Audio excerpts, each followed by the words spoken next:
साथियों नमस्कार, मैं हूं नीरज पटेल और आप देख रहे हैं नेशन जनमत। 5 अगस्त 2020 यानी कि बुधवार मेरे लिए बेहद व्यस्ततम दिनों में से एक था। सुबह उठ करके सबसे पहले वंचित वर्ग के तमाम सारे नेताओं और बुद्धिजीवियों को फ़ोन किया ताकि शर्मा कमेटी की जो सिफारिशें आई हैं क्रीमी लेयर के मामले में उनका विरोध दर्ज कराने की जो मुहिम नेशन जनमत ने चलाई हुई है उसके विरोध में ट्वीट करवाया जा सके या प्रधानमंत्री और अमित शाह को पत्र लिखवाया जा सके। इसके बाद जो रिजल्ट आया था आईएएस 2019 का, उस रिजल्ट का विश्लेषण भी करना था कि ओबीसी, एससी और एसटी यानी कि वंचित वर्ग के छात्रों को किस हद तक नुकसान पहुंचाया गया है। उसका विश्लेषण में जो बात सामने आई वो आगे वीडियो में बताऊंगा, क्योंकि अभी बहुत सारी चीज़ें जानना जरूरी है। इसके बाद तमाम सारे उन जातीय संगठनों को या कह लें सामाजिक संगठनों को फ़ोन किया जो सामाजिक न्याय का ठेका लिए रहते हैं। उनसे आग्रह किया कि कम से कम इस बार एक जागरूकता का परिचय देते हुए कम से कम ओबीसी वर्ग के छात्रों की एक लिस्ट जारी कर दीजिए कि पिछड़े वर्ग के, वंचित वर्ग के इन छात्रों का चयन इस परीक्षा में हुआ है। क्योंकि मुझे हैरत होती है कुर्मी और यादवों की सोच पर। तमाम सारे लोग जाति के नाम पर जो ग्रुप चल रहे हैं उनकी बात नहीं कर रहा हूं, उसमें आप कुछ डालिए, मुझे कोई आपत्ति नहीं है। लेकिन सामाजिक न्याय के नाम पर जिन ग्रुप्स के मॉडरेटर कुर्मी या यादवों में से कोई हैं, मुझे हैरत होती है कि सामाजिक न्याय के नाम पर बने हुए ग्रुपों में भी केवल जाति के आधार पर लिस्टें डलने का क्रम शुरू होता है। ये कौन से टाइप का सामाजिक न्याय है? कुर्मी और यादव तो इस लायक कम से कम हैं कि उनके पास एक लिस्ट बनाने के लिए है, लेकिन वो जातियां जिनके इक्के दुक्के लोग ही हुए हैं उनके बारे में सोशल मीडिया पर लिखने को या वेबसाइट्स पर लिखने को कौन आगे आएगा? तो मैंने अनुरोध किया कि कम से कम इस बार अपने दायरे से बाहर निकल करके पहली बार एक ऐसी लिस्ट बनाइए जिसको पिछड़े वर्ग की लिस्ट कहा जाए। मेरी सोच छोटी नहीं है। निश्चित तौर पर अनुसूचित जाति के लोग एससी वर्ग की लिस्ट हर बार बना लेते हैं, वो पिछड़े वर्ग से ज़्यादा जागरूक हैं। उस बनी बनाई लिस्ट को पिछड़े वर्ग की लिस्ट में कंबाइंड करने के बाद ओबीसी, एससी, एसटी और माइनॉरिटी मिला करके कंप्लीट वंचित वर्ग की लिस्ट को जारी करने की मेरी योजना है। लेकिन एक भी ऐसा व्यक्ति मुझे नहीं लगा जो सामाजिक न्याय की बात करता था, जो इस लिस्ट बनाने की कोशिश भी कर रहा हो।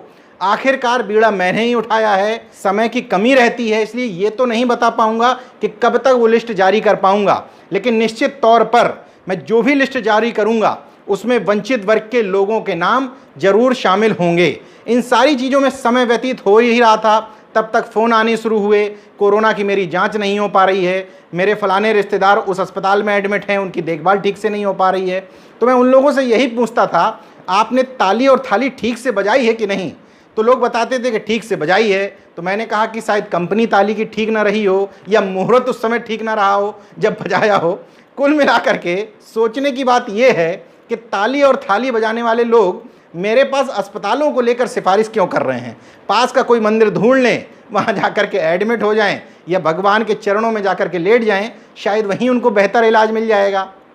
खैर, इसके अलावा बहुत सारी चीज़ें थी पढ़ने को। नौकरियां खत्म हो रही हैं, आरक्षण खत्म हो रहा है, निजीकरण के माध्यम से लगातार जो सरकारी संस्थान हैं उनको बेचा जा रहा है। इन सारी खबरों के बीच में एक लेटरल एंट्री की खबर बहुत महत्वपूर्ण थी, क्योंकि आईएएस का रिजल्ट आया है। लोगों को यह भी बताना था कि अभी तो जाति के नाम पर अलग अलग लिस्ट बना ले रहे हो, लेकिन लेटरल एंट्री यानी कि चोर दरवाजे से सवर्णों को डायरेक्ट आईएएस बनाने की जो कला मोदी सरकार ने शुरू की थी, अगर आप लोगों ने उचित जगह पर विरोध दर्ज नहीं कराया और ये परंपरा आगे बढ़ चली तो जातियों के नाम पर ये अलग अलग लिस्टिंग भी नहीं कर पाओगे।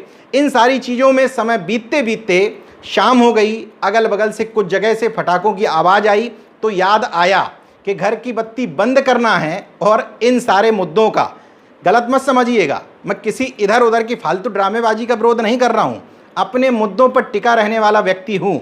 इसलिए क्योंकि मेरे घर में टीवी तो है लेकिन खबरिया चैनलें नहीं है ड्रामेबाजी वाली, तो पता नहीं चल पाता है कि दिन भर में मेरे अपने मुद्दों के अलावा और कहाँ कहाँ क्या ड्रामेबाजी हुई। तो अपने ही मुद्दों को लेकर के विरोध दर्ज कराना था तो हल्की लाइट बंद भी करना था।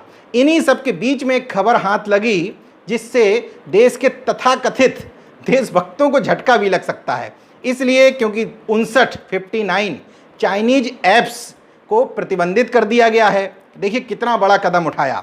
एक चुटकुला चल रहा है लेकिन बिल्कुल सटीक बैठता है कि अगर पड़ोसी आपको पीट दे बुरी तरीके से तो आप करिए क्या कि मोबाइल से उसका नंबर डिलीट कर दीजिए। ऐसा ही कुछ मोदी सरकार ने किया है। खैर, उनकी वाहवाही होनी थी, होने दीजिए। मैं अपने असली मुद्दे पर आता हूं।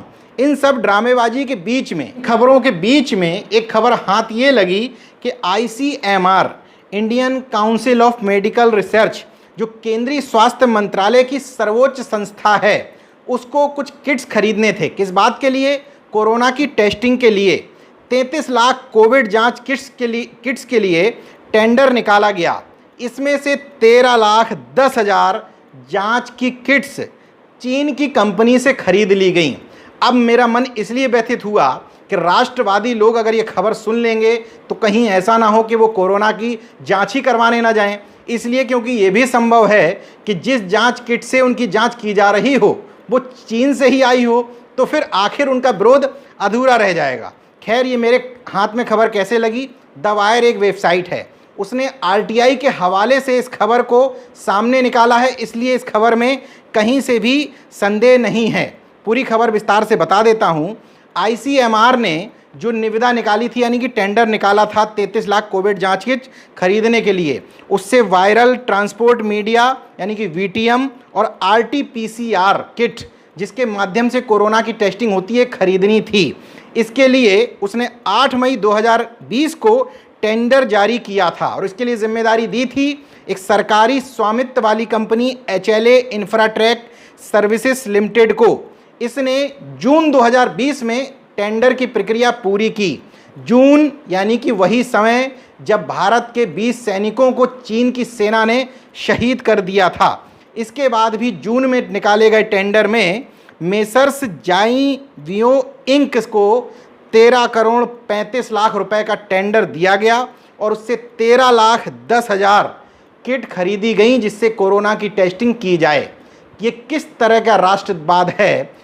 किस तरह के राष्ट्रवादी हैं जो चाइनीज़ ऐप का विरोध करके, चाइनीज़ झालरों का विरोध करके अपना राष्ट्रवाद प्रकट करते हैं, जबकि उसी चीन से एक किट की कीमत है, GST की कीमत लगाते हुए 101 रुपये 92 पैसे। इसको भारत में लाने की जिम्मेदारी लखनऊ की एक कंपनी है POCT सर्विसेज लिमिटेड, जो मेडिकल उपकरणों की आयातक कंपनी है, उसको जिम्मेदारी दी गई है। और 3 क्रम में यानी कि 3 चरणों में चीन से इन किटों को लाया भी गया है। अभी और भी किट वहाँ से आना बाकी हैं। ये पहला मौका नहीं है, पहले भी मैं बता चुका था इन तथाकथित राष्ट्रवादियों के बारे में। अमित शाह चूँकि गृह मंत्री हैं, इस समय देश के सबसे बड़े राष्ट्रवादी हैं। अमित शाह के पुत्र हैं जय शाह, BCCI के सचिव हैं। अनुराग ठाकुर, वही वाले जो दिल्ली में नारा लगाते थे, देश के गद्दारों को गोली मारो, वही नारा लगाने वाले, उनके सगे छोटे भाई हैं अरुण धूमल। धूमल इसलिए लिखते हैं क्योंकि इनके पिताजी प्रेम कुमार धूमल लिखते हैं। हिमाचल प्रदेश से भारतीय जनता पार्टी के ही मुख्यमंत्री रह चुके हैं। इसका मतलब ये तो स्वघोषित राष्ट्रवादी हैं, इनके ऊपर स्टाम्प लगा हुआ है राष्ट्रवादी होने का। ये BCCI के कोषाध्यक्ष हैं, यानी कि सचिव और कोषाध्यक्ष महत्वपूर्ण पद होते हैं। इन लोगों के रहते हुए वीवो जो एक चाइनीज कंपनी है, उससे BCCI हर साल 440 करोड़ रुपए का अनुबंध करती है और उसको IPL की मेन प्रायोजक यानी कि टाइटल प्रायोजक कंपनी बना देती है। इस बारे में जब सवाल उठाए जाते हैं कि इस बार तो कम से कम इनसे जो आपका करार चल रहा था उसको रद्द करिए, जवाब सुनिए। अनुराग ठाकुर कहते हैं कि 440 करोड़ चीन से भारत में ही तो आ रहे हैं, इसमें करार रद्द करने जैसी कौन सी बात है। चूँकि वो घोषित राष्ट्रवादी हैं, कुछ भी करें चलेगा, लेकिन विरोध ज़्यादा हुआ तो उन्होंने कहा कि 1 हफ्ते बाद हम इस पर निर्णय लेंगे।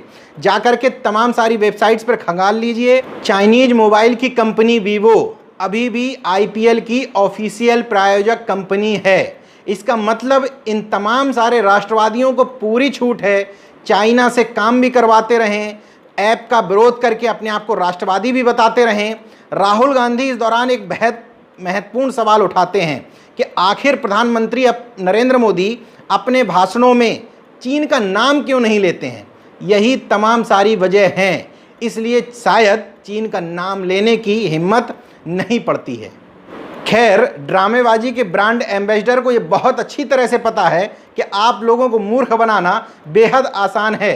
सरदार वल्लभ भाई पटेल के नाम पर देश भर से लोहा मंगवा लिया गया, मिट्टी मंगवा ली गई, लेकिन जब सरदार पटेल की मूर्ति बनाने के ठेके की बात आई तो एल&टी यानी कि लार्सन एंड टर्बरो के माध्यम से एक चीन की कंपनी को उसका ठेका दे दिया गया।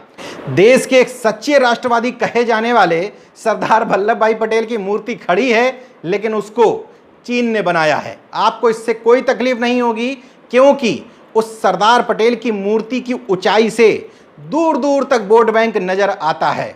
देखते रहिए नेशनल जनमत, जागरूक और सजग होने की कोशिश तो करिए।